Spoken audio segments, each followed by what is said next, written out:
नमस्कार. सह्याद्री वाहिनीवरच्या लोकमानस या कार्यक्रमात आपल्या सगळ्यांचं हार्दिक स्वागत. प्रत्येक शुक्रवारी आपण या कार्यक्रमात भेटतो आणि राज्याच्या विविध समाजातल्या स्तरातल्या विविध थरातल्या विविध समाज घटकांच्या दृष्टीने जे म्हणून महत्त्वाचे प्रश्न असतील त्या विषयाचा इथे मागोवा घेतो, त्याच्यावर चर्चा घडवून आणतो आणि या विचार मंथनातनं जे काही नवनीत बाहेर पडतं ते अखेरीस आपल्या सगळ्यांच्या सर्व समाजाच्या दृष्टीने उपयोगी व्हावं हीच त्यामागची संकल्पना असते. राज्याचं युवा धोरण हे नुकतंच जाहीर झालेलं आहे. नेमकं हे युवा धोरण काय आहे, त्याचा राज्यातल्या युवकांना कसा फायदा होणार आहे, युवकांच्या दृष्टीने म्हणून त्या युवा धोरणात काय आहे, या सगळ्याचा एक ढांडोळा घेण्याचा प्रयत्न आजच्या या चर्चेत आपण करणार आहोत. आणि म्हणूनच आजच्या चर्चेचा आपण विषय ठेवला आहे राज्याचे युवा धोरण आणि युवक कल्याण. आणि या कार्यक्रमामध्ये या चर्चेमध्ये सहभागी होण्यासाठी स्वतः राज्याचे क्रीडा आणि युवक कल्याण मंत्री माननीय नामदार पद्माकर वळवी साहेब इथे उपस्थित आहेत. त्यांच्या अध्यक्षतेखालीच गठीत केलेल्या समितीनं आपले युवा धोरणाचा मसुदा मंत्रिमंडळाला सादर केला आणि मंत्रिमंडळानं तो मान्यही केला. आपण सुरुवातीलाच या कार्यक्रमाच्या पद्माकर वळवी साहेबांचं हार्दिक अभिनंदन करूया एक युवा धोरण त्यांनी महाराष्ट्राला दिल्याबद्दल. त्याचबरोबर या कार्यक्रमामध्ये माननीय नरेंद्र सोपल हे देखील उपस्थित आहेत. सहसंचालक क्रीडा व युवक सेवा 2008 पासून ते सहसंचालक म्हणून कार्यरत आहेत आणि मधल्या 1 वर्षाच्या काळात त्यांनी संचालक पदाचा देखील कार्यभार सांभाळलेला आहे. आज आपल्याबरोबर प्राध्यापिका वर्षा माळवदे यांना आपण खास या कार्यक्रमात आमंत्रित केलेलं आहे. आपलं विषय शिकवण्याबरोबरच विद्यार्थ्यांचा सर्वांगीण विकास व्हावा यासाठी विविध उपक्रमांचं आयोजन युवा वर्गासाठी त्या करत असतात. त्याचबरोबर प्राध्यापक विलास चव्हाण हे खास धुळ्याहून या कार्यक्रमात सहभागी होण्यासाठी आलेले आहेत. पालेशा वाणिज्य महाविद्यालय धुळेचे ते प्राध्यापक आहेत आणि यंदा NSSचा समन्वयक पुरस्कार त्यांना मिळालेला आहे. त्याचबरोबर या स्टुडिओमध्ये आज आपण जर का पाहिलं तर संपूर्ण स्टुडिओ खचाखच भरलेला आहे, कारण महाराष्ट्राच्या सर्व जिल्ह्यातले अनेक युवा क्षेत्रात कार्यरत असणारे अनेक कार्यकर्ते आज या कार्यक्रमासाठी खास स्टुडिओत आलेले आहे आणि या सगळ्यांच्या मनात चेहऱ्यावर उत्सुकता आहे की राज्याचं क्रीडा धोरण नेमकं आहे काय आणि त्यामध्ये आमच्यासाठी काय आहे. मला वाटतं अधिक नमनाला घडावर तेल न घालता आपण थेट या चर्चेला सुरुवात करूया. पद्माकर वळवी साहेब, राज्याचं हे जे युवा धोरण नुकतंच जाहीर झालंय त्याचं मुख्य उद्दिष्ट काय सांगाल?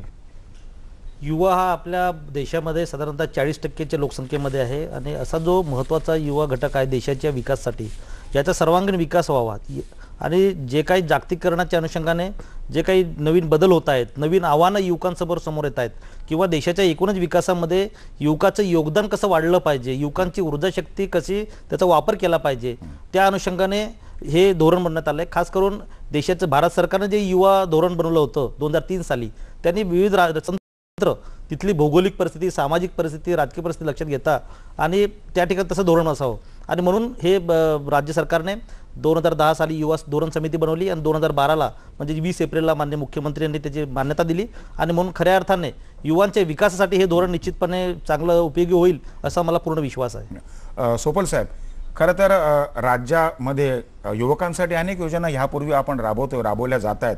राज्याचा स्वतंत्र कारभार सुरू झाल्यापासून आजतागायत या गोष्टी आहेत. मग आजच एक वेगळं युवा धोरण असावं ही आवश्यकता का निर्माण झाली? राज्य शासनाच्या क्रीडा व युवक सेवा संचालनाच्या वतीने आजपर्यंतच्या ज्या युवक कल्याण विषयक योजना होत्या त्या खूप छोट्या छोट्या स्वरूपाच्या होत्या.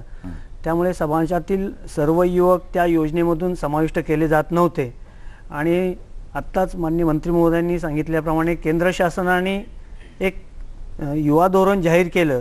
काळाची गरज, युवकांची देशातील एकंदरीत लोकसंख्या लक्षात घेता, त्यांचा भाग लक्षात घेता त्यांच्यासाठी एक वेगळं धोरण असणं अत्यावश्यक आहे. ही बाब लक्षात घेऊन माननीय या शासनाने हे नवीन युवा धोरण जाहीर करायचं लक्षात घेतलं.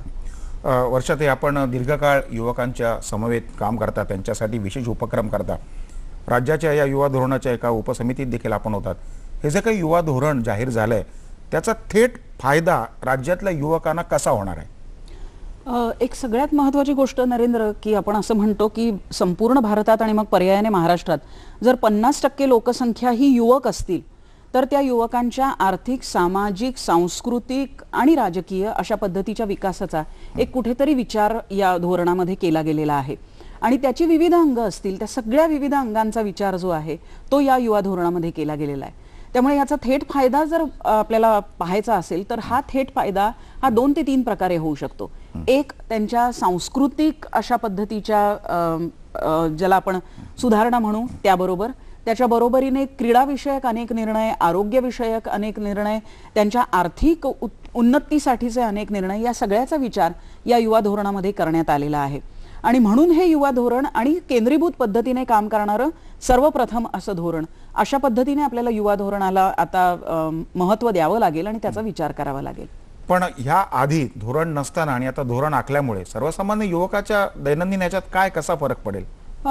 या आधी धोरणाची ज्यावेळी आपण आवश्यकता होती आणि तरीही ते मांडलं जात नव्हतं किंवा केलं जात नव्हतं असं ज्या वेळेला म्हणतो त्यावेळी आपण हे विसरतो की तोपर्यंत विचार हा युवक कल्याण हा होताच, पण मुळामध्ये आपण ज्याला युवा वर्गाचं म्हणून सक्षमीकरण म्हणू सर्वांगाने, अशा पद्धतीने एका केंद्रीभूत धोरणाची जी गरज होती ती या धोरणाने पूर्ण केली आहे असं मला वाटतं. आणि त्याची गरज ही या केंद्रीभूत स्वरूपातली जी होती ती या धोरणाने पूर्ण झाली आहे. आणि दुसरी महत्वाची गोष्ट म्हणजे आतापर्यंत अशा अनेक गोष्टी ह्या युवकांशी ज्या संबंधित कल्याणकारी योजना होत्या त्याचा विचार झालेला नव्हता. उदाहरणार्थ केंद्र सरकारने केलेल्या धोरणामध्ये ज्या स्वास्थ्यविषयक योजना आहेत त्या सगळ्याचा विचार कुठे राज्य पातळीवर या आधी झालेला नव्हता. त्यामुळे अशा सगळ्या घटनांचा विचार करता एक केंद्रीभूत धोरण असणं आवश्यक असतं आणि त्याचा मला वाटतं मान हा पहिल्यांदा आपल्या आत्ता मंत्रालयाला जातोय असं म्हणायला हरकत नाही. विलासजी चव्हाण, आपण धुळ्यासारख्या ठिकाणी प्राध्यापक म्हणून काम करता. या युवा धोरणामुळे शहरी युवा वर्ग आणि ग्रामीण युवा वर्ग किंवा अतिप्रगत जी नगरं आहेत, महानगरं आहेत, तिथला युवा वर्ग आणि अतिशय दुर्गम भागातले जे आमचे तरुण आहेत त्यांच्यातला जो भेद आहे परिस्थितीतला, तो दूर व्हायला मदत होईल असं वाटतं का? हे निश्चित आहे की ह्या सगळ्या आता हे जे काही युवा धोरण या ठिकाणी जाहीर झालेलं आहे त्याचा अतिशय चांगला परिणाम हा ग्रामीण आणि आदिवासी भागातल्या सगळ्या युवा वर्गावर या ठिकाणी निश्चितपणे आपल्याला दिसणार आहे. सर्वप्रथम मी महाविद्यालयामध्ये शिक्षण घेणारे जे काही युवा आहेत आणि महाविद्यालयाचं शिक्षण संपवून आपला रोजगार आणि स्वयंरोजगार शोधण्याच्या सगळ्या प्रक्रियेमध्ये जे युवा वर्ग आहे त्यांच्या वतीने माननीय मंत्री महोदयांचे आभार मानतो की त्यांनी अशा प्रकारचा एक मोठा कॅनव्हास ज्याला आपण म्हणतो तो असा उपलब्ध करून दिलेला आहे की त्याच्या माध्यमातून या सगळ्या युवा वर्गाची आपण असा अपेक्षित करूया की निश्चितपणे एक प्रगती जी ती साध्य होणार आहे. एक वचन आहे की जिथे असं सांगितलं गेलं की न होती या पंडिता यावता बहुभासती खेमी अवैरी अभयोच पंडिता पुवच्यती. माणूस ज्ञानी व्हायचा असेल तर केवळ पुस्तकं वाचून तो ज्ञानी होत नाही. विद्वान व्हायचं असेल तर दुसऱ्याला क्षमा करण्याची ताकद त्याच्यामध्ये येते का, दुसऱ्याला समजून घेण्याची क्षमता त्याच्यामध्ये येते का, आणि सगळ्यात महत्त्वाचं आहे की त्याच्याशी तो दुसऱ्याशी वैर धरत नाही. मला असं वाटतं की हे जे काही युवा धोरण माननीय मंत्री महोदय आणि त्यांची टीम जी आहे त्यांनी जे काही तयार केलेलं आहे त्याच्यामध्ये 12 आस्पेक्ट आहेत, 12 घटक आहेत आणि या 12 घटकांच्या माध्यमातून जे जे आपल्याला विचारात करता येईल तर सगळ्यात महत्त्वाचं म्हणजे कला आणि संस्कृती आहे. क्रीडा क्षेत्रातल्या किंवा सांस्कृतिक क्षेत्रातल्या विद्यार्थ्यांना किंवा युवाला ज्याला आम्ही ग्रेस मार्क म्हणतो, म्हणजे विद्यापीठाच्या परिभाषेमध्ये असे मार्क जे आहे ते NSS आणि NCC मध्ये काम करणाऱ्या मुलांना दिले जातात, परंतु सांस्कृतिक क्षेत्रामध्ये किंवा ज्याला सरांनी सोशल क्रेडिट त्याला नाव दिलेलं आहे की समाजसेवेमध्ये जे विद्यार्थी येऊ इच्छित आहेत किंवा जे तरुण येऊ इच्छित आहेत आणि त्यांना जर समाजसेवेमध्ये येण्यासाठी प्रोत्साहन दिलं, समाजाचं चांगलं नेतृत्व जर निर्माण करण्याची क्षमता त्याच्यामध्ये निर्माण करायची असेल तर त्याला असं सोशल क्रेडिट जे आहे ते दिलं गेलं पाहिजे की जेणेकरून तो तरुण जो आहे तो या सगळ्या प्रक्रियेमध्ये सहभागी होऊ शकेल आणि अधिक चांगलं समाजाचं नेतृत्व जे ते निर्माण करता येऊ शकेल. एक आणखी मुद्दा जो आहे या युवा धोरणामध्ये आलेला आहे तो म्हणजे युवा ही संकल्पना नेमकी काय, तर 13 ते 35 असा एक वयोगट जे घेतला आणि पुन्हा स्पेसिफिक केलं की 13 ते 19 हा किशोरावस्थेतली गट जो आहे तो सुद्धा युवामध्ये आणि त्याचा सर्वांगीण विकास. त्याचा स्कोप ठरवताना आणखी असं सांगितलं गेलं की शहरी भागातला, निम शहरी भागातला, आदिवासी भागातला, मागासवर्गीय, बिगर मागासवर्गीय, अति मागासवर्गीय, आदिवासी हा सगळा मोठा गट जो आहे तो एकत्र आणला गेला आणि मला असं वाटतं या युवा वर्गाच्या मनामध्ये अतिशय पॉझिटिव्ह अशा प्रकारचा विचार जो आहे या युवा धोरणामध्ये निर्माण होणार आहे.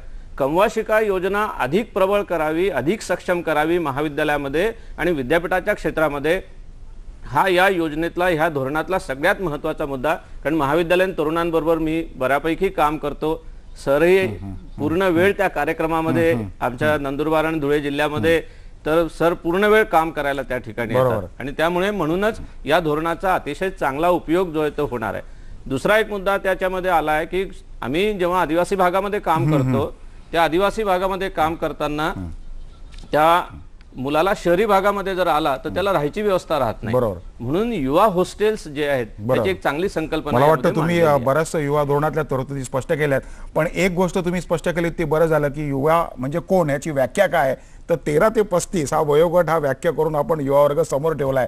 कारण आपल्याकडे साधारणतः एक पळवाट असते की मनानं तरुण तो युवक अशी एक सरसकट व्याख्या केली जाते आणि मग किती वय वाढलं तरी युवा नेते म्हणून आपल्याकडे अनेक लोक मिरवतात.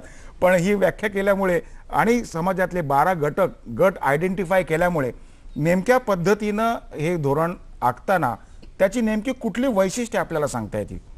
युवा धोरणाची वैशिष्ट्य असे की सर्वसाधारणपणे युवांना कोणत्या गोष्टींची आवश्यकता आहे. उदाहरणार्थ याच्यामध्ये जे जे घटक गृहीत धरले त्याच्यामध्ये शिक्षण, उच्च शिक्षण असेल, त्या शिक्षणाच्या कार्यपद्धतीमध्ये कशी सुधारणा झाली पाहिजे, कोणता अभ्यासक्रम असला पाहिजे, त्याची पद्धती कशी असली पाहिजे, त्याच पद्धतीनं त्याच्यामध्ये क्रीडा असतील, संस्कृतीचा भाग असेल, त्याच्यानंतर सोशल क्रेडिटचा भाग असेल, त्याच्यानंतर जीवन कौशल्याचा विकास कसा करता येईल. कारण कॉलेज महाविद्यालयीन विद्यार्थी जो आहे शिकणारा असेल किंवा गाव पातळीवरचा सामान्य मुलगा असेल, युवा असेल, त्या युवाला आज मार्गदर्शनाची गरज आहे. कारण तो त्याच्या याच्यामध्ये कलेमध्ये तो यशस्वी होऊ पाहतो, मेहनत करतो, श्रम करतोय, परंतु त्याला योग्य दिशा दिली, योग्य मार्गदर्शन राहिलं तर निश्चितपणे त्याला बऱ्यापैकी त्याची प्रगती गाठता येईल. आणि मला असं वाटतं की आता आव्हानं खूप आहेत. कारण ही जी दिशा द्यायची आहे म्हणजे नेमकं काय काय होणार आहे या युवा धोरणामुळे. युवा धोरणामुळे आम्ही वेगळ्या प्रकारचे जे काही योजना आखल्या त्याच्यामध्ये खास करून त्याच्यामध्ये युवा सुविधा केंद्र आपण जिल्हा आणि राज्य पातळीवर स्थापन करणार आहोत की जेणेकरून त्याच्यामध्ये युवांची माहिती गोळा करणे, युवांना त्या अनुषंगाने मार्गदर्शन करणं आणि त्यांना जी जी हवे अपेक्षित आहे, सल्ल्याच्या अनुषंगाने असेल, मदतीच्या अपेक्षा असेल किंवा वेगळ्या प्रकारची त्याला मार्गदर्शनचे तर ते त्याच्यामध्ये गुंतलेलं आहे. त्याच पद्धतीने युवा जे चांगले काम करतायत त्यांना युवा पुरस्कार देण्याची योजना याच्यामध्ये आपण घेतलेली आहे. कारण शेवटी हा युवा एक अतिशय निस्वार्थीपणे काम करत असतो, पण कुठेतरी त्याचं कोणतरी कौतुक करणार जर झालं तर भविष्यामध्ये तो चांगला यशस्वी व्यक्ती आणि एक चांगलं नेतृत्व उभं राहू शकतं सर्व क्षेत्रामध्ये. हा त्याच्यामध्ये भाग घेतलेला आहे. असे विविध घटक आपण घेतलेले आहेत. त्याच्यानंतर युवा आदान प्रदान असेल, म्हणजे युवांमध्ये हा युवा कोणत्याही प्रकारचं जातीभेद न मानणारा, कोणत्या प्रकारचं भेदभाव न मानणारा एक युवा असतो आणि त्याची जर संस्कृती, त्याचे विचार प्रवाह जर चांगला झाला तर हा एक देशाला चांगल्या प्रकारची शक्ती देऊ शकतो, त्याच्या ऊर्जेचा पूर्ण वापर होऊ शकतो. हे त्याच्यामध्ये गृहीत धरलेलं आपण. थोडक्यात युवा वर्ग ही एक राष्ट्राची प्रमुख शक्ती आहे आणि ती शक्ती अधिक सक्षम व्हावी या दृष्टिकोनातनं राज्याचं युवा धोरण आखण्यात आलं हे आपण स्पष्ट केलं. ही आजचा आपला विषय आहे राज्याचं युवा धोरण आणि युवक कल्याण. वळवी साहेब, आपण अनेक या संदर्भातले पदर विविध सांगितलेत, त्यामध्ये विशेषतः आपली परंपरा आणि संस्कृती याचं एक फार मोठं आज प्रबोधन युवा वर्गासाठी करण्याचं आवश्यक झाले. कारण आपली संस्कृती आपण पाहिलं की आजचा युवा वर्ग हा पाश्चिमात्य संस्कृतीकडे वळतोय, त्याचा पगडा त्याच्यावर आहे. मग ह्या मूल्यांची किंवा ह्या संस्कृतीचं एक सुसंस्कार विद्यार्थी अंगावर व्हावेत, युवा वर्गावर यावेत, या दृष्टीने काही युवा धोरणामध्ये विशेष योजना आखली का? त्या दृष्टीने काय आपला कल आहे? हो, त्याच्यामध्ये आपण असं केलंय की सर्वसाधारणपणे एक युवक व्यक्तिमत्व शिबिरांचं आयोजन करण्यात येईल. जीवन कौशल्याचा त्या ठिकाणी सहभाग घेतलेला आहे. त्याच्यामध्ये कौशल्य विकास कार्यक्रम त्याच्यामध्ये घेतलेला आहे. होतंय काय की आपण बघितलंय की आज भारत कृषी प्रधान देश आहे. जो कोणी युवक आज कृषीचं शिक्षण घेत असेल पण तो नोकरीच्या मागे लागतो, स्वतःच्या शेतीमध्ये तो चालला तयार नाही.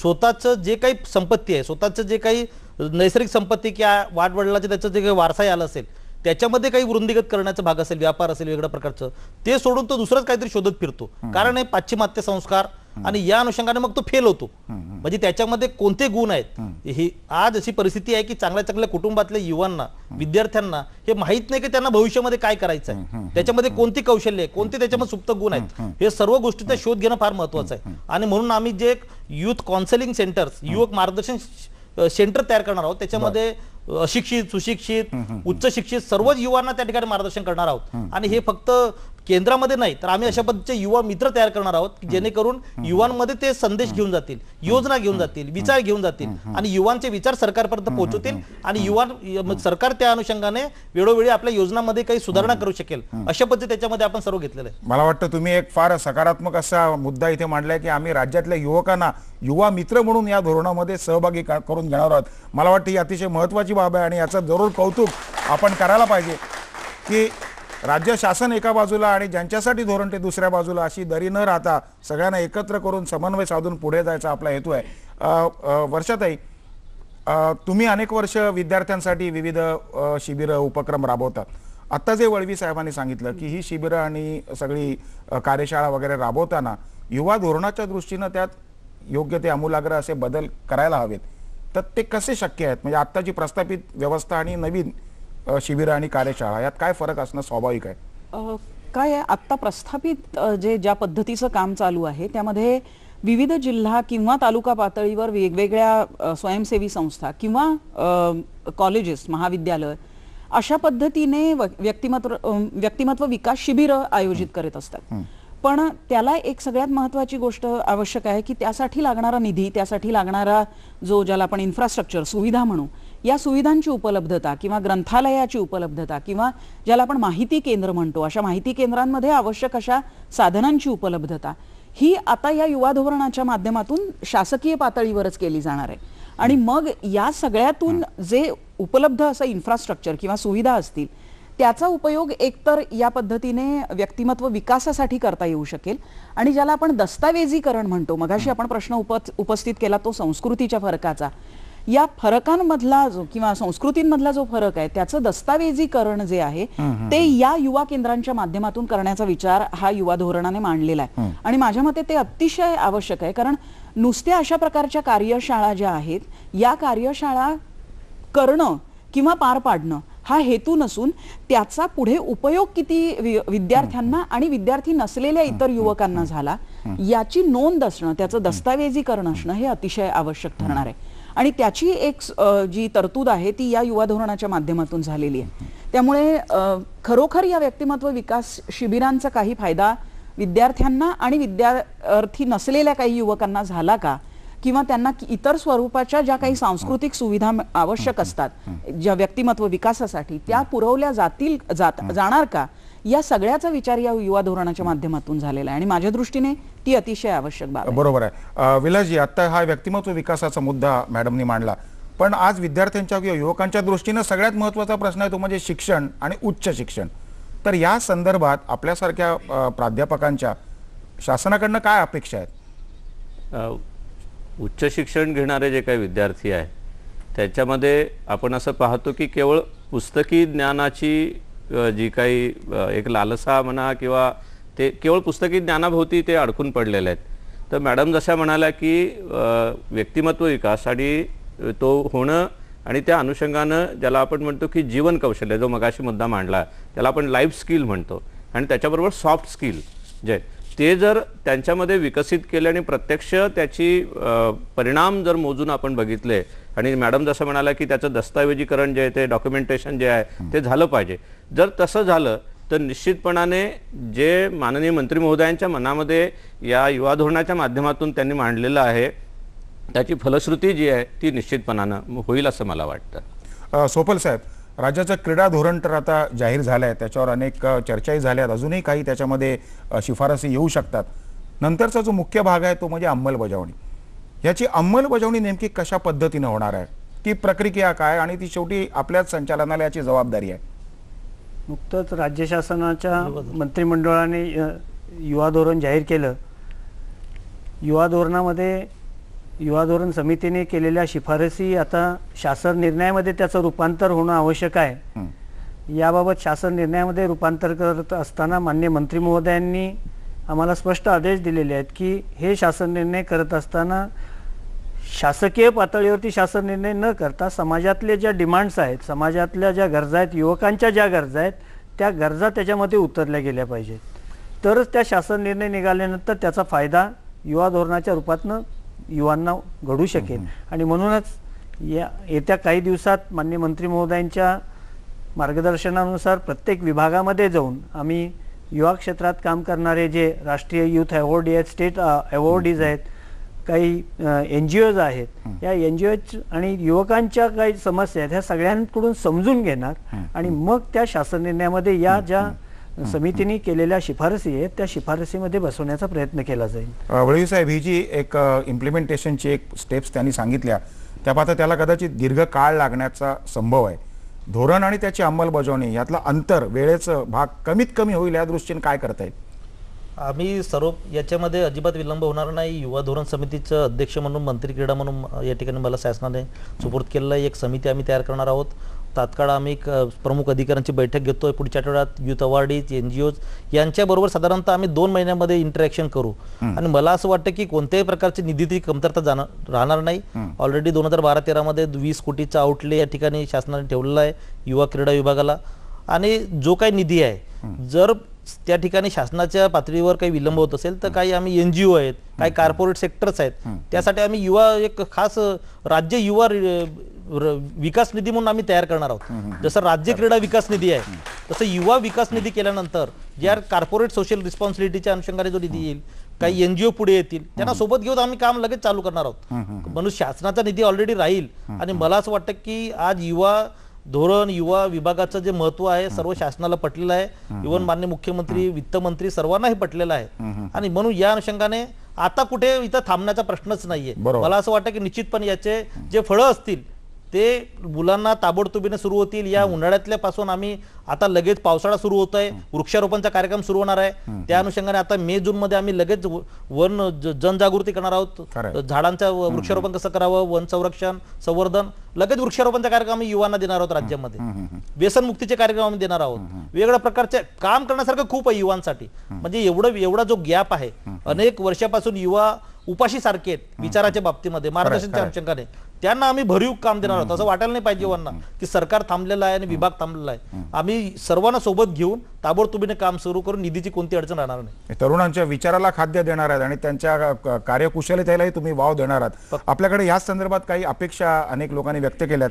त्यापैकी प्राध्यापिका सौ मिनल ओक या चिपळूणहून त्या पत्ररूपाने या कार्यक्रमात सहभागी होत आहेत. त्या आमच्या निर्मात्याला लिहिलेल्या पत्रात म्हणतात की लोकमानसद्वारे आपण उत्तमोत्तम कार्यक्रम करून लोकजागृती करत आहात. शासनानं नुकतंच जे युवा धोरण जाहीर केलंय त्याबद्दल पद्माकर वळवी साहेब आपलं त्यांनी अभिनंदन केलंय आणि त्यांनी एक प्रश्न उपस्थित केला की प्रातिनिधिक स्वरूपात एक विनंती आपल्याला आहे की युवा पिढीमध्ये ज्या धोरणांबाबत, या युवा धोरणाबाबत जागरूकता निर्माण होणं गरजेचं आहे. त्या दृष्टीनं राज्यातल्या 35 जिल्ह्यांमध्ये विविध मान्यवरांची व्याख्यानं ठेवून आपण या युवा धोरणाचा अधिकाधिक प्रचार युवा वर्गामध्ये करणं गरजेचं आहे अशी सूचना त्यांनी केली आहे. याविषयी आपल्याला काय सांगता येईल? ही सूचना आम्हाला मान्य आहे, त्याची आम्ही सुरुवात केलेली आहे. आम्हाला संपूर्ण 35 जिल्ह्यामध्ये ग्रामीण असेल किंवा मुंबई सारखे शहर सुद्धा सगळीकडे परिसंवादाच्या कार्यशाळेच्या माध्यमातून आम्ही युवांमध्ये जाणार आहोत आणि त्या ठिकाणी निवड तो औपचारिकता न राहता त्या कार्यक्रमात आम्ही जे तज्ज्ञ आहेत, युवा क्षेत्रात काम करणारे विविध क्षेत्रातले जे यशस्वी पर्सन्स आहेत त्या सर्वांना सहभागी करून घेऊ आणि युवांना सुद्धा सहभागी करू. म्हणजे वर्कशॉपच्या माध्यमातून युवांचं म्हणजे सर्वसाधारणपणे नियमितपणे एक प्रकारचं मार्गदर्शन किंवा त्यांचं सुद्धा एक या निश्चितपणे त्यांना युवा जे काही योजना आहेत किंवा युवाच्या अनुषंगाने जनजागृती आहे ती युवांमध्ये पण होईल. धोरणाचा प्रचार बी आम्ही करू आणि तज्ज्ञांचा सहभाग घेतल्यामुळे आज युवांना फक्त सरकारच करणार आहे असातला काही भाग नाहीये. शासनाला ही अपेक्षा आहे का युवा संस्था, युवा सेक्टरमध्ये ज्यांना ज्यांना उद्योगपती असतील, वेगवेगळ्या प्रकारचे शेतकरी असतील, जे जे यशस्वी व्यक्ती आहेत त्या सर्वांनी या युवा धोरणाच्या कार्यक्रमांमध्ये, योजनांमध्ये सहभागी व्हायला पाहिजे. तो आर्थिक सहभाग असेल, तो एक मार्गदर्शनच्या अनुषंगाने असेल, एखादं नवीन डॉक्युमेंटेशन असेल, या सर्वच बाबतीमध्ये सर्वांनी सहभागी व्हावं. शासन तर फार पुढे राहणार आहे आणि म्हणून निश्चितपणे हे परिसंवाद, कार्यशाळा, कॉन्फरन्स या माध्यमात इव्हन एक पुस्तिका ताबडतोबीने 10 ते 15 दिवसामध्ये एक पुस्तिका युवा धोरणाची आम्ही संपूर्ण राज्यासाठी देणार आहोत. त्याच्यामध्ये मुख्यमंत्री माननीय पृथ्वीराज चव्हाण साहेब आहेत, उपमुख्यमंत्री आहेत आणि आमचे क्रीडा सर्वांचा आमचे त्याच्यामध्ये संदेश पण राहणार आहे. मला असं वाटतं की याचं पिक्चर याचं सर्वसाधारण सर्व काही युवामध्ये राहील. कोणी आम्हाला केव्हाही विचारू शकतो की युवा धोरणात ही योजना आहे, तुम्ही याच्यावर काय केलं. खरं मिनलताई, मला वाटतं तुम्ही हा कार्यक्रम पाहत असाल आणि आपण एक 35 जिल्ह्यामध्ये व्याख्यानं आयोजित करा अशी सूचना केली होती, पण त्याच्याही पुढे जाऊन वळवी साहेबांनी केवळ व्याख्यानच नाहीत तर परिसंवाद करू, आम्ही पुस्तिका प्रकाशित करू असं सांगून जास्तीत जास्त लोकांपर्यंत पोहोचण्याचं इथे त्यांचं जे धोरण जाहीर केलेलं आहे, मला वाटतं तुमच्या या पत्राला अपेक्षेपेक्षा जास्त प्रतिसाद वळवी साहेबांनी दिला आणि त्याबद्दल आपण त्यांचंही अभिनंदन करूया. सर, या कार्यक्रमामध्ये जसे काही जण पत्ररूपाने सहभागी झाले तसे काही दूरध्वनीच्या माध्यमातून या कार्यक्रमात सहभागी होत आहेत. गडचिरोली आपल्याला माहिती आहे, एक राज्यातला एक थोडासा दुर्लक्षित भाग अशा प्रकारची भावना तिथल्या जनतेची आहे. त्या गडचिरोलीच्या शिवाजी महाविद्यालयाचे प्राचार्य डॉक्टर ज्ञानेश्वर मशाखेत्री हे दूरध्वनीवरून आपल्या संपर्कात आहेत, या कार्यक्रमात सहभागी होत आहेत. नमस्कार डॉक्टर साहेब. नमस्कार साहेब, नमस्कार. आपल्या या कार्यक्रमामध्ये आपलं हार्दिक स्वागत. धन्यवाद. राज्याचे युवा धोरण आणि युवक कल्याण या विषयाच्या कार्यक्रमात आपण दूरध्वनीवरून सहभागी झालात, आपलं स्वागत. हो. आपलं या राज्याच्या युवा धोरणाविषयी स्वतःचं असं काय मत आहे? मी सर्वप्रथम महाराष्ट्र शासनाचे तसेच माननीय आमदार श्री पद्माकरजी वडवी यांचे मी अभिनंदन करतो आहे की त्यांनी सर्वप्रथम आपल्या महाराष्ट्र राज्यात युवा धोरणाचा मसुदा तयार करून त्यांनी संपूर्ण राज्यासमोर एक अभिनव असा उपक्रम आपल्या समोर सादर केलेला आहे. तुमचं आता मत सांगा याच्याविषयी. या युवा धोरणामध्ये त्यांनी जे सर्व पॉइंट्स कव्हर केलेले आहेत, जवळपास 12-13 मुद्द्यांची त्यांनी कव्हर केलेले आहेत. यामध्ये असं मला प्रामुख्यानं जाणवते आहे की सर्व स्तरातील तरुणांना एकच मापदंड लावण्यात आलेला दिसून येतो आहे. यामध्ये थोडं ग्रामीण आणि आदिवासी भागातील युवकांसाठी थोडीशी वेगळी व्यवस्था असायला पाहिजे होती किंवा विशेष तरतूद असायला पाहिजे होती, असं माझं एक मत आहे या युवक धोरणाच्या विषयी. तसेच जे युवक कल्याण क्षेत्रामध्ये काही विशेष कामगिरी करणारे जे युवक आहेत एनजीओच्या माध्यमातून किंवा स्वयंसेवी संस्थांच्या माध्यमातून, त्यांना केवळ पुरस्काराच्याच माध्यमातून गौरवण्यात येऊ नये तर इतरही काही त्यांना परत एक संधीची उपलब्धता करून देण्यात यावी असंही मला वाटते. या अनुषंगाने मला वाटतं या दोन तुम्ही सूचना केलेल्या आहेत. स्वतः वळवी साहेब इथे उपस्थित आहेत, आपण त्यांना काही उत्तर देऊ शकाल? डॉक्टर साहेब, मी गडचिरोली जिल्हा स्वतः बघितलेला आहे आणि मी सुद्धा नंदुरबार जिल्ह्यातल्या सातपुडा पर्वतातला एक आदिवासी लीडर आहे. मला पूर्ण जाणीव आहे आणि मला ही जाणीव आहे की आज गडचिरोली सारखा जो ट्रायबल पॉकेट आहे ज्याच्यामध्ये नक्षलवादाचा विचार पोहोचतोय, मुलं वैफल्यग्रस्त होत आहेत, या सर्वच आम्ही याच्यामध्ये गृहीत धरलेला आहे. मुख्यतः आम्ही याच्यामध्ये सर्वंकष युवा हा आदिवासी ग्रामीण भागातला असेल किंवा शहरी असेल, प्रत्येक युवाला सारख्या ट्रीटमेंटची सारख्याच वागणुकीची गरज आहे. आणि खास करून गडचिरोली सारखा जो युवा आहे ज्याला शहरामध्ये आज युवा मार्गदर्शन घ्यायचं असेल, काही विकासाची माहिती घ्यायची असेल, तर आम्ही युवा वसतिगृहाची जी संकल्पना मांडलेली आहे, प्रथम आम्ही महाराष्ट्रात 6 विभागात 6 स्थापन करतोय आणि त्या गडचिरोली सारख्या ठिकाणी आम्ही युवा व्यक्तिमत्व शिबिर आयोजित करणार आहोत आणि त्या मुलांना विशेष अशा प्रकारचं स्किल डेव्हलपमेंटचे कार्यक्रम असतील किंवा इतर त्याला पुढचं शिक्षण कसं घेता येईल त्या सर्वच बाबतीमध्ये आम्ही वेगळ्या प्रकारचं योजना आम्ही त्याच्यामध्ये ठेवल्या आहेत. म्हणून मला असं वाटतं की आपण याच्यामध्ये जो काही शंका व्यक्त केली तसं होणार नाही.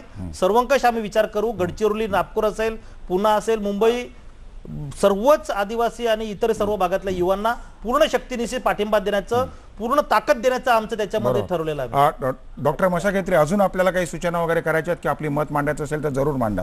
मी माननीय मंत्री महोदयांना अशी विनंती करू इच्छितो की गडचिरोली जिल्ह्यात युवा महोत्सवाचे आयोजन करून आमच्या ग्रामीण व आदिवासी युवकापर्यंत नेमकं युवा धोरण काय आहे महाराष्ट्र शासनाचं ते जर पोहोचवलं युवा महोत्सवाच्या माध्यमातून तर ते अधिक संयुक्त आणि चांगलं होईल असं मला वाटते आहे. वसतिगृहासंबंधी त्यांनी जी संकल्पना मांडलेली आहे, बरोबर, त्या वसतिगृहासंबंधी मी एवढं सुचवू इच्छितो की फार सुंदर असं त्यांनी धोरण आखलेलं आहे, यात मला शंका नाही. परंतु महिला युवांसाठी स्वतंत्र वसतिगृहाची आवश्यकता आहे असं मला वाटतं. बरोबर, मंत्री महोदय उत्तर देतात. डॉक्टर साहेब, याच्यामध्ये निश्चितपणे जे युवा महोत्सव आहे 2012-13चा जे युवा महोत्सव आहे आम्ही गडचिरोलीमध्ये घेण्याचे या ठिकाणी मी जाहीर करतोय. आणि जे युवा महिला आहेत वसतिगृहांमध्ये सध्या सुरुवातीला आम्ही हा एक पॅटर्न म्हणून घेतलेला आहे. जर विभागीय लेवलला वसतिगृह आमचे यशस्वी झालेत त्याच्यामध्ये आम्ही महिलांना 30% जागा राखीव ठेवणारच आहोत. पण स्वतंत्र व्यवस्था जी आहे आम्ही पुढे निश्चितपणे करू. जशी आवश्यकता गरज भासेल त्या पद्धतीने आम्ही निश्चित करू. परंतु युवा महिला असेल किंवा हे असेल, सर्व क्षेत्रातल्या जे युवा आहेत, शेतकरी असेल, सर्वांना आम्ही सारख्या प्रमाणात मार्गदर्शन करणार आहोत. एखादा शेतकरी युवा असेल त्याला सुद्धा एक शेतीविषयी प्रेम निर्माण, शेतकऱ्याचा मुलगा आज शेती करायला तयार नाही, शेतकऱ्याचा मुलगा शेतीमध्ये प्रगती करायला तयार नाही, त्याला सुद्धा या ठिकाणी या अनुषंगाने त्याला मार्गदर्शन आणि त्याला पुढे नेण्याच्या दृष्टीने प्रयत्न करू. खरंय. डॉक्टर मशाखेत्री, मला वाटतं तुमचं समाधान झालं असेल या कार्यक्रमामध्ये सहभागी होऊन. तुम्ही सहभागी झाल्याबद्दल सह्याद्री वाहिनीच्या वतीनं मी आपल्याला मनपूर्वक धन्यवाद देतो. वळवी साहेब, सोपल साहेब, आपल्याकडे अनेक महाराष्ट्राच्या विविध भागातनं युवा वर्ग उपस्थित आहेत, सामाजिक कार्य करणारा युवा आहे. आपण त्यांना या धोरणाविषयी काय वाटतं ते विचारूया. सुरुवातीला आपल्याकडे निलेश राऊत आहेत जे युवा अभियान औरंगाबाद इथे चालवतात. तुमची या युवा धोरणाविषयीची प्रतिक्रिया काय? सर्वप्रथम महाराष्ट्र राज्याचं पहिलं युवा धोरण जे या ठिकाणी जाहीर झालं आहे, या युवा धोरणाची सर्वप्रथम मागणी करणारे आणि त्या संदर्भात सातत्याने पाठपुरावा करणाऱ्या खासदार सुप्रिया सुळे आणि त्याचबरोबर या ठिकाणी उपस्थित असलेले मंत्री महोदय वळवी सर, या दोघांचंही मी सर्वप्रथम या ठिकाणी अभिनंदन व्यक्त करतो. या युवा धोरणाचा शासकीय समितीचा सदस्य देखील मी होतो. आम्ही ज्या गोष्टी या धोरणामध्ये मांडलेल्या होत्या त्या बऱ्यापैकी या युवा धोरणात जाहीर झालेल्या आहे, पण त्याच्या व्यतिरिक्त काही गोष्टींचा जो समावेश व्हायला होता आणि परवाच मुख्यमंत्री महोदयांनी जी एक गोष्ट जाहीर केली की महाविद्यालयीन निवडणुका या खुल्या वातावरणात आता घेतल्या गेल्या पाहिजे आणि त्याचा समावेश मला वाटतं की या ठिकाणी युवा धोरणात झाला पाहिजे. त्याचबरोबर दुसरी एक महत्त्वाची गोष्ट होती की युवा विकास निर्देशांक या ठिकाणी जाहीर झाला पाहिजे आणि त्याच्यावर आधारित युवा विकास अहवाल देखील या संदर्भातला जाहीर झाला पाहिजे. आणि त्याचबरोबर राज्याचा युवा विकास आयोग, जसं राज्य महिला आयोग आहे, राज्य आदिवासी आयोग आहे, तसं स्वतंत्र राज्य युवा विकास आयोग की ज्याची महत्त्वाची गरज आहे. 3 सूचना केल्या आहेत, त्याचा आपण नंतर त्याकडे येऊया. आपल्याकडे हितेंद्र सोमाणी आहेत, जे सोमाणी फाउंडेशनचे अध्यक्ष आहेत, पुण्याहून आलेत. आपलं या युवा धोरणाविषयीचं मत सांगा. सर्वप्रथम मी वळवी साहेबांचं अभिनंदन करतो. चांगलं काम महाराष्ट्र शासनानं केलेलंच आहे. आपण थेट मुद्द्यावर आहे. आणि मी ऑल इंडिया नॅशनल अवॉर्डीज फेडरेशनचा मी राष्ट्रीय अध्यक्ष असल्यामुळे मी प्रत्येक राज्यातील युवा धोरणाचा मी अभ्यास केला होता. बरं. आणि त्यामध्ये ज्या काही चांगल्या गोष्टी आहेत त्या सगळ्या मी सुद्धा या युवा धोरणाच्या कमिटीचा एक सदस्य होतो. आणि तेव्हा अजून यात काही न्यून राहिलं असं आपल्याला वाटतं का? नाही, तर सर्वात सुंदर म्हणजे सगळीकडच्या चांगल्या गोष्टी घेऊन नुसत्याच चांगल्या गोष्टी घेतल्या नाही, पण त्या आपल्या भागातील युवकांसाठी त्याची गरज आहे, ज्याची आवश्यकता आहे, अशा दृष्टीने सगळ्या गोष्टी आपण समावेश करून हे युवा धोरण त्यांनी बनवलेलं आहे. मला वाटतं वळवी साहेबांच्याच भागातले नंदुरबारचे कैलास वसावे हे तरुण इथे उपस्थित आहेत. तुझं या युवा धोरणाविषयीचं मत सांग. मला असं म्हणायचं आहे की आपण शिक्षणाविषयी बोलताना जे काही अशिक्षित किंवा अर्धशिक्षण घेतलेले जे युवक आहेत किंवा जे बेरोजगार आहेत किंवा जे भटकत त्यांचे जीवन ती भटकंतीतच जाते किंवा जे काही युवक जे मूळ प्रवाहापासून वंचित आहेत, ज्या शिक्षणापासून वंचित आहेत किंवा इतर जे प्रवाहात आहेत त्यांना प्रवाहात आणण्यासाठी किंवा त्यांना विशेष तेही युवकच आहेत म्हणून आपल्या युवा धोरणात नेमकी काय तरतूद आहे किंवा त्यात प्रवाहात आणण्यासाठी. आपल्याकडे निशा जाधव आहे, ती रत्नागिरीहून आले आणि ती राष्ट्रीय युवा पुरस्कारानं तिला 2010-2011 साली गौरवले. आधी आपण तुझं अभिनंदन करूया हा पुरस्कार मिळवल्याबद्दल. तुझ्या सारख्या ज्या अनेक युवती आहेत किंवा युवक आहेत की ज्यांच्याकडे गुणवत्ता आहे, तर त्यांना या युवा धोरणाचा कसा अधिकाधिक फायदा होईल असं तुला वाटतं? सुरुवातीला मला असं थोडं जवळ घे मायक्रोफोन आणि बोल. सुरुवातीला मला असं म्हणावं असं वाटतं की माणूस हा समाजशील प्राणी आहे आणि या समाजाचा, राज्याचा, राष्ट्राचा, देशाचा आणि जगाचा विकासाचा केंद्रबिंदू युवक आहे. आणि या युवकाचा सर्वांगीण विकासासाठी विविध राष्ट्रीय युवा धोरणं आजपर्यंत केंद्र स्तरावर जाहीर झालेली आहे आणि त्यामध्ये विद्यार्थ्यांच्या, युवांच्या सर्वांगीण विकासाची संकल्पना सुद्धा चांगल्या प्रकारे मांडलेली आहे. आणि प्रथमच महाराष्ट्र राज्याच्या वतीने महाराष्ट्रातील युवांच्या विकासाला चालना देण्यासाठी जे धोरण जाहीर झाले, तर त्या संदर्भात सर्वप्रथम मी एक युवा प्रतिनिधी म्हणून महाराष्ट्र शासनाचं या ठिकाणी अभिनंदन करते की आम्हाला यशाच्या आकाशात उत्तुंग भराऱ्या घेण्यासाठी तुम्ही व्यासपीठ निर्माण करून दिलेलं आहे. या युवा धोरणाबाबत म्हणावंसं वाटतं की भारतीय राज्यघटनेमध्ये स्वातंत्र्य, समता, बंधुता, धर्मनिरपेक्षता या सर्व गोष्टींमधून आम्हा युवांना समानतेची वागणूक या धोरणामध्ये दिलेली आहे. शिक्षणासंदर्भात वेगवेगळ्या योजना सुद्धा मांडलेल्या आहेत. पण या धोरणामध्ये 18 ते 35 वयोगटातील युवकांना पंचायत राजमध्ये नेतृत्व करण्यासाठी अधिक योजनांचा जर विचार करण्यात आला किंवा त्यासाठी रिझर्वेशन करण्यात आलं किंवा त्या संदर्भातलं परिपत्रक जर काढण्यात आलं, तर आमच्यासारखे युवा देशाचा विकास घडवतील आणि वेगवेगळ्या समाजातील जे स्थलांतरित युवा आहेत, जसं आता सरांनी या ठिकाणी सांगितलं की आदिवासी समुदायातील युवक आहेत, स्थलांतरित युवक आहे, झोपडपट्टी मधल्या युवक आहे, तर यांच्यामध्ये एक चांगल्या प्रकारचं कम्युनिकेशन होईल. आणि जोपर्यंत या सर्व समुदायातील युवकांमध्ये कम्युनिकेशन होत नाही तोपर्यंत समाजाचा विकास होऊ शकतो. एक वेगळा विषय हिने मांडलेला आहे की पंचायत राजमध्ये देखील युवकांचा वाढता सहभाग होईल, या दृष्टीनं या क्रीडा धोरणाकडे पाहिलं पाहिजे. ही चर्चा आपण अशीच चालू ठेवणार आहोत. फक्त त्याआधी आपण घेणार आहोत काही क्षणांची. नमस्कार, लोकमानस या कार्यक्रमात आपलं पुन्हा एकदा स्वागत. आजचा आपला विषय आहे राज्याचं युवा धोरण आणि युवक कल्याण. या कार्यक्रमामध्ये राज्याच्या विविध भागातून आलेल्या युवकांनी देखील आपली मतं मांडली, आपल्या अपेक्षा व्यक्त केल्या. आपल्याकडे प्राध्यापिका वर्षा माळोदे आज पॅनलवर आहेत. वर्षाताई, या सगळ्या युवकांची मतं ऐकून काय वाटतं? हा जो ऍक्टिव्ह सहभाग आहे तो कितपत आशादायक आहे? हा ऍक्टिव्ह सहभाग सगळ्यात महत्वाची गोष्ट म्हणजे त्यांच्याकडून कुठच्याही बलाशिवाय येतोय आणि कुठच्याही फोर्सचा वापर न करता येतोय, स्वतः येतोय, यासारखी आनंदाची गोष्ट नाही. दुसरी गोष्ट म्हणजे आता आपल्या पुरस्कार विजेत्या मैत्रिणीने जे मत मांडलं, मला स्वतःला असं वाटतं की राजकीय प्रक्रियेतला सहभाग, मग तो पंचायत राज पद्धतीतला असो, माझं थोडंसं दुमत आहे तू म्हणतेस त्यापेक्षा, हा राजकीय प्रक्रियेतला सहभाग हा कधीही युवकांकडून रिझर्वेशनच्या माध्यमातून येता कामा नये. तो स्वतः त्यांच्या सोशल क्रेडिटच्या माध्यमातून जर आला, सरांनी जी संकल्पना मांडली, तर तो अधिक महत्त्वपूर्ण ठरू शकेल असं माझं स्वतःचं मत आहे. दुसरी महत्त्वाची गोष्ट म्हणजे आपण ज्या पद्धतीने संपूर्ण महाराष्ट्राचं नागरीकरण होताना बघतो आहोत, म्हणजे जवळजवळ 51% महाराष्ट्र हा आज नागरी झालेला आहे. तर अशा परिस्थितीत या नागरीकरणाकडे जाणाऱ्या महाराष्ट्राच्या म्हणून ज्या काही समस्या आहेत, त्या युवांच्या ज्या सगळ्या समस्या आहेत, मग त्या एम्प्लॉयमेंट किंवा रोजगाराच्या माध्यमातून असो, आर्थिक गरजांच्या माध्यमातून असो, सांस्कृतिक बदलांच्या माध्यमातून असो, याविषयीची अधिक जनजागृती या सगळ्या प्रक्रियेत झाली पाहिजे. आणि आत्ता ग्रामीण आणि शहरी युवकांची जर मोबाईल ही जवळची गोष्ट असेल, प्रिय गोष्ट असेल, फेसबुक सारखं माध्यम किंवा FM चॅनल्स आणि आकाशवाणी सारखी माध्यमं ही जवळची जर असतील, तर त्यांच्यापर्यंत पोहोचण्यासाठी या सगळ्या प्रकारच्या नवीन माध्यमांचा उपयोग केला गेला पाहिजे असं मला वाटतं. आणि मग येणारा जो सहभाग असेल, तरुणांकडनं येणारा सहभाग, हा सगळ्यात उत्स्फूर्तपणे आलेला सहभाग असेल.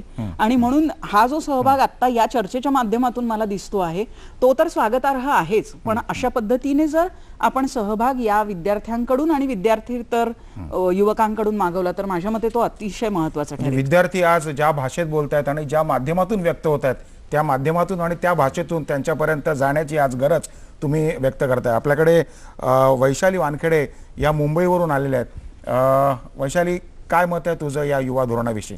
थेट सांग. मला असं वाटतं हे धोरण फार एन्थुझियास्टिक आहे, परंतु जर काळाची गरज पाहिली आपण, तर त्याच्यामध्ये सोशल ऑडिटचं प्रोव्हिजन आहे का? आपण सगळ्यांच्या याला नंतर एकत्रित उत्तर देऊ. आपल्याकडे बाजूला सुभाष दळवी आहेत. सुभाषजी, आपल्याला अनेक राष्ट्रीय स्तरावरचे पुरस्कार मिळाले आहेत.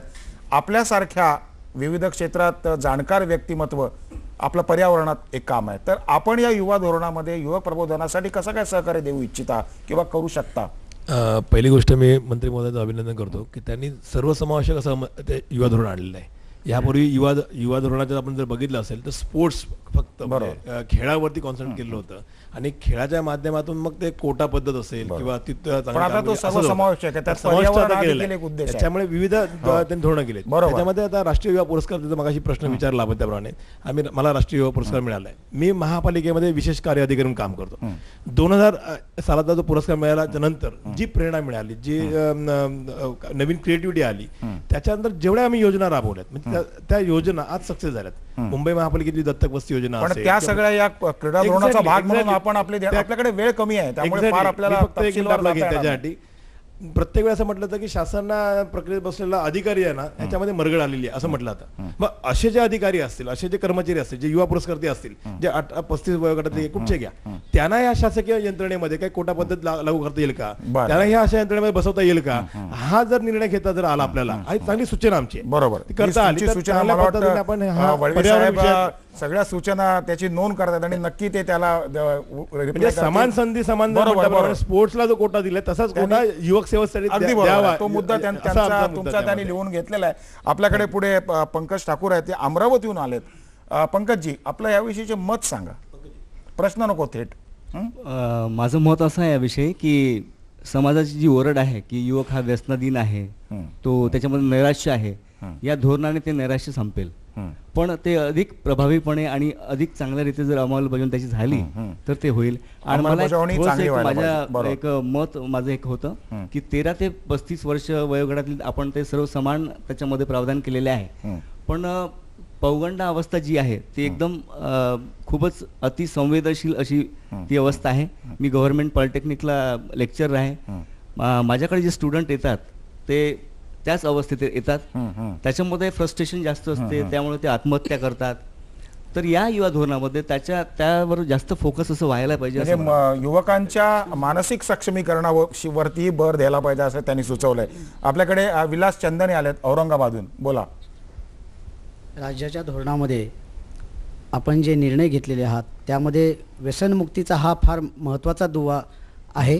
युवकांची आज गुटखा, त्याच्यानंतर व्हाईटनर अशा पद्धतीचं गेल्या 8वी वर्गाच्या या विद्यार्थ्यापासून सुरुवात होत आहे.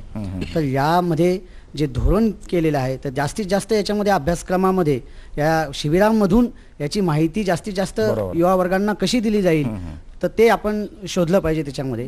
आणि युवा महोत्सवामध्ये आणि आणखी जीवन जे आदान प्रदान राष्ट्रीय कार्यक्रम मंत्री महोदयांनी याच्यामध्ये दिलेला आहे तर तो निश्चितच कौतुकास्पद आहे. परंतु हा त्यासाठी लागणारा निधी आणि त्यांना राहण्याची व्यवस्था हा फार त्रोटक निधी त्याच्यामध्ये वापरण्यात आलेला आहे असं दिसून येतं थोडंसं. तर त्याविषयी थोडंसं मंत्री महोदयांनी नक्की सांगतील. आपल्याकडे स्वप्नील बनकर हे गडचिरोलीहून आले आहेत, बोला. सर, मी गडचिरोलीवरून आलेलो आहे आणि आताच मी गडचिरोलीबद्दल ज्या युवा धोरणामध्ये काही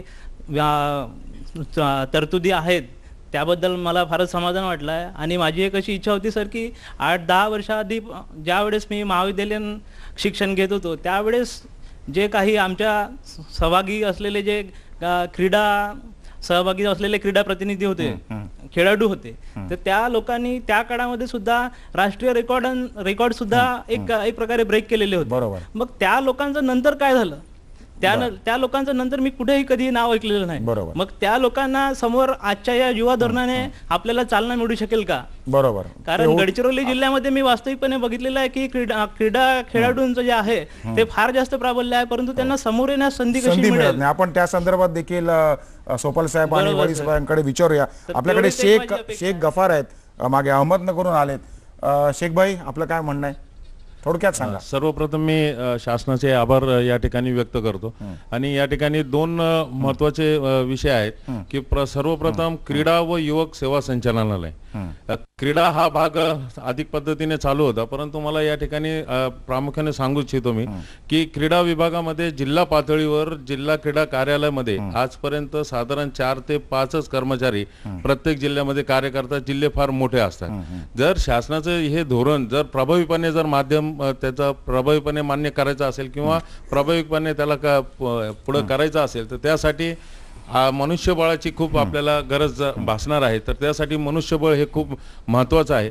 त्याचप्रमाणे मी अनाथ संस्थेच्या मुलामध्ये काम करत असल्यामुळे आपल्याकडे 18 वर्षापर्यंत जे शासनाची योजना आहेत की 18 वर्षापर्यंत त्यांचं पालन संगोपन करावं. 18 वर्षानंतरची पुढे काही योजना नाही, त्यामुळे त्यांच्यासाठी या ठिकाणी प्रयत्न झाले पाहिजे असं मला. आपल्याकडे एक बीड आणि नागपूर पण कोणतरी आहे, बोला.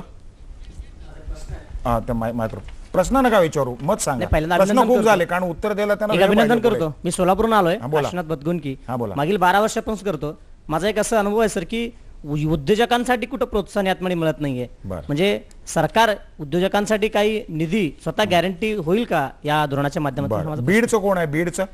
त्यांना मायक्रोफोन द्या, बसा, बोला, बसून बोला. नाव सांगा. मी बीडवरून तत्वशील कांबळे, बीड. माझं सर, हे जे आपलं युवा धोरण आहे ते खूप चांगल्या प्रकारे जाहीर झालेलं आहे आणि सर्वसमावेशक आहे. परंतु मला वाटतं की याच्यामध्ये जे मागासवर्गीय मुलं मुली जे आहेत त्यांच्यासाठी माननीय मंत्री महोदय साहेबांनी जास्त तरतूद करावी अशी माझी विनंती आहे सगळ्या युवकांकडून. वळवी साहेब, सगळ्यांनीच राज्याच्या विविध भागातल्या युवकांनी आपलं अभिनंदन केलेलं आहेच, पण प्रत्येकानं काहीतरी एखादी सूचना, एक आपलं मत व्यक्त केलं आहे. आपण ते नोंदवलेलं आहे. आपण एक या शेवटच्या टप्प्यावरती त्यातल्या बहुतांशी यांना समाधान कराल. याच्यामध्ये युवा मंत्री म्हणून सांगू इच्छितो की युवा धोरण समितीमध्ये जे शिफारस केल्या त्या लगभग सर्व आपण घेतलेलं आहे. फक्त युवा आयोग आपण सध्या आता थांबवलं यासाठी की अनेक आयोग काम करत आहेत आणि पुन्हा ही नवीन चौकशी समिती कायसाठी हा एक टेक्निकल विषय होता, तो पुढे युवा आयोगचा विचार करण्यात येईल, पण आज सध्या आपण ते थांबवलेलं आहे. दुसरं असतं की युवा सोशल क्रेडिटचा विचार एक आपल्या कार्यकर्त्याने पण विचारला की सोशल ऑडिट युवाचं कसं होईल. याच्यामध्ये सर्वसाधारणपणे युवाचं जे वर्किंग असतं, सोशल वर्क आहे, डिओशन, त्याविषयी त्याने काय काय योगदान दिले, कोणते कार्यक्रम घेतले, याचं एक मूल्यमापनची एक सिस्टीम, कार्यपद्धती ठरवली जाईल आणि त्या अनुषंगाने युवांना ग्रेडेशन, युवांना पुरस्कार आणि त्याचा कसा कसा उपयोग करता येईल शेवटी प्रत्येक युवाला घेऊन त्या ठिकाणी त्याला प्रत्येकाला पुरस्कार देता येणार नाही, पण त्या अनुषंगाने त्या ठिकाणी आमची शक्ती तयार राहील, तो तिथल्या युवांना मार्गदर्शन करू शकेल, तो आमचा एक संदेश वाहक सारखा राहील, हे त्याच्यामध्ये खास करून होऊ शकतं. त्यातल्या त्यात एक व्यसनमुक्तीचा मुद्दा आमच्या मित्रांनी उचलला आहे की व्यसनमुक्ती हा आमच्या युवा धोरणातला एक फार महत्त्वाचा मुद्दा आहे. कारण मी स्वतः हे डोळ्यांनी बघितलेलं आहे. आज 3री-4थीचा मुलगा किंवा खेड्यातला सुद्धा एक 5वी-6वीचा मुलगा सुद्धा एखाद्या ठिकाणी कार्यक्रमात नाचायचं असेल तर एखादी गुटखाची पुडी सहज खाऊन जातं, म्हणजे कॉमन गोष्ट झाली. तर हा फार मोठा धोका आहे. एक तर कॅन्सर होईल, एक तर त्याचं आयुष्य बर्बाद होईल आणि तो गरीब कुटुंब आहे म्हणजे कुटुंब बर्बाद होईल. तर व्यसनमुक्तीसाठी आम्ही विशेष मोहीम तात्काळ याच्याच बाबतीमध्ये काही काही प्रकारचे कार्यशाळा किंवा व्यसनमुक्ती सेंटर्स आम्ही चालू करण्याचं ठरवतोय. याच्यामध्ये निश्चित चांगली प्रगती आपण करू शकू. त्याच्यामध्ये मी सांगू इच्छितो की अजून काही जे अपेक्षा व्यक्त केली आरक्षणचं, नोकरी या ठिकाणी एक अपेक्षा व्यक्त केली की युवा जे आहेत युवांना पंचायत राज सिस्टीममध्ये काहीतरी हे करावं. परंतु प्राध्यापकाने जे सांगितलेलं आहे ते मी अतिशय याच्यामध्ये त्यांच्या मुद्द्यावर मी ठाम आहे की युवांना असे स्वतंत्र आरक्षणाची गरज नाही, युवांना असं कोणत्याही प्रकारच्या अशा प्रकारे तरतूदची गरज नाही असं मला युवा मंत्री म्हणून वाटतं. आम्ही युवाला इतकं सक्षम करू की त्याला आरक्षण न राहता तो थेट त्या ठिकाणी एक चांगल्या प्रकारे नेतृत्व करू शकेल, हे त्याच्यामध्ये खास होऊ शकतं. कारण आता महिलांचं आरक्षण 50% आल्यामुळे त्यांना पुन्हा हे आरक्षणामध्ये कास्टचं जातीचं आरक्षण महिलांचं आरक्षण ते फार सर्व कन्फ्युजन होईल. मला असं वाटतं युवांना आम्ही सक्षम करू, तो राजकारणामध्ये येईल तरी चांगल्या देशाचं नेतृत्व करेल, चांगल्या योजना राबवेल आणि ज्या तुमच्या आमच्या मनामध्ये ज्या अपेक्षा आहेत ते पुढचे युवा करणार असं मला अपेक्षित आहे. त्याचप्रमाणे एक दळवी सरांनी एक मुद्दा उपस्थित केला आरक्षणाचा. युवांना या ठिकाणी स्पेशल युथ अवॉर्डीला नोकरी देण्याचं किंवा असं हा जो विषय असं काही नाही आहे. युथला शेवटी आम्ही स्किल देणार आहोत, कौशल्य देणार आहोत, त्याला आम्ही ताकद देणार आहोत, त्यांना मार्गदर्शन करणार आहोत आणि त्याला कसं सक्षम करता येईल, नोकरी कसं मिळू शकेल, त्याचा रोजगार कसा करू शकेल, उद्योजकतेचा विषय केला, त्याला कुठे कुठे निधी बँक कर्ज कुठे मिळू शकतं, कोण मदत करू शकतो, या सर्वसाठी आम्ही एक सर्वंकष संकेतस्थळ तयार करणार आहोत, वेबसाईट तयार करणार आहोत, त्याच्यात पूर्ण माहिती भरणार आहोत आणि त्याच्यामुळे मला असं वाटतं की याच्यात काही कमतरता राहणार नाही. एक जो पर्यावरणाचा मुद्दा आपण उपस्थित केला आहे की मी स्वतः पर्यावरण क्षेत्रात काम केलेलं आहे, मला नॅशनल अवॉर्ड याच्यामध्ये मिळालेला आहे.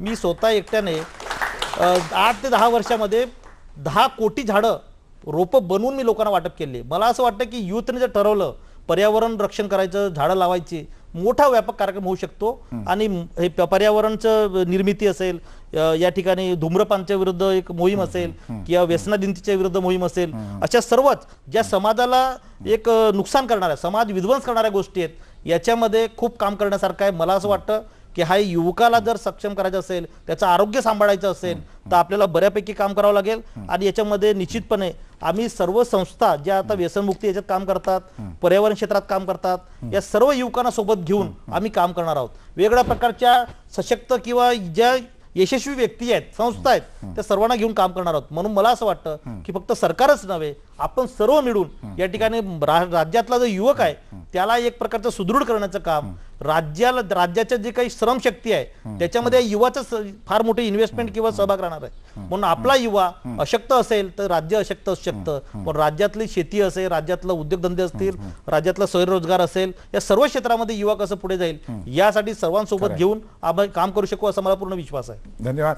आपल्याकडे विलास चव्हाण आहेत. विलासजी, भविष्य काळात जेव्हा याची अंमलबजावणी होणार आहे तेव्हा त्यात कुठे प्राधान्य दिलं जावं असं तुम्हाला एक प्राध्यापक म्हणून वाटतं? थोडक्यात आपल्याकडे शेवटची काही मिनिटं. मला असं वाटतं की उच्च शिक्षणाच्या क्षेत्रामध्ये ज्या विद्यार्थ्यांना आणखी पुढे जायचं आहे त्यांना संशोधनासाठी असणाऱ्या ज्या काही शिष्यवृत्ती आहेत त्याही याच्यामध्ये त्याचा उल्लेख आलेला आहे, तो एक होणं आवश्यक आहे. त्यानंतर दुसरा एक उल्लेख जो काय आला तर रोजगार आणि स्वयंरोजगाराच्या संदर्भामध्ये, त्यामध्ये असा व्यवसाय क्षेत्रामध्ये पडणारे जे काही तरुण आहेत, युवक आहेत, त्यांचे स्किल डेव्हलप व्हावेत याकरता एक मुद्दा तिथे आलेला आहे की वाटाघाटीचं कौशल्य ते विकसित करणं.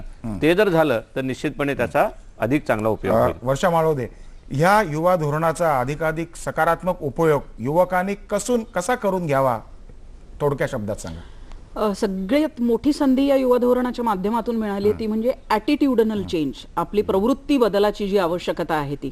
कुठलंही शासकीय धोरण हे आपल्याला निधीच्या आणि योजनांच्या कुबड्या देण्यासाठी नसतं, तर ते आपल्याला सशक्त बनवण्यासाठी असतं. हा ॲटिट्यूडनल चेंज जेव्हा येईल तेव्हा ते धोरण माझ्या मते यशस्वी होईल. या कार्यक्रमाच्या अगदी अखेरच्या टप्प्यावर एक या खात्याचे मंत्री आणि या युवा धोरणाचे आपण एक प्रमुख शिल्पकार म्हणू, तुम्ही युवकांना काय आवाहन कराल या माध्यमातून? युवकांना मी आव्हान असं करेल की प्रथम युवाने स्वतःचं एक आत्मपरीक्षण करून त्याने स्वतःचं अस्तित्व एक जाणलं पाहिजे. कारण आज युवा स्वतःचं अस्तित्व विसरून दुसरीकडे काहीतरी शोधत फिरतोय.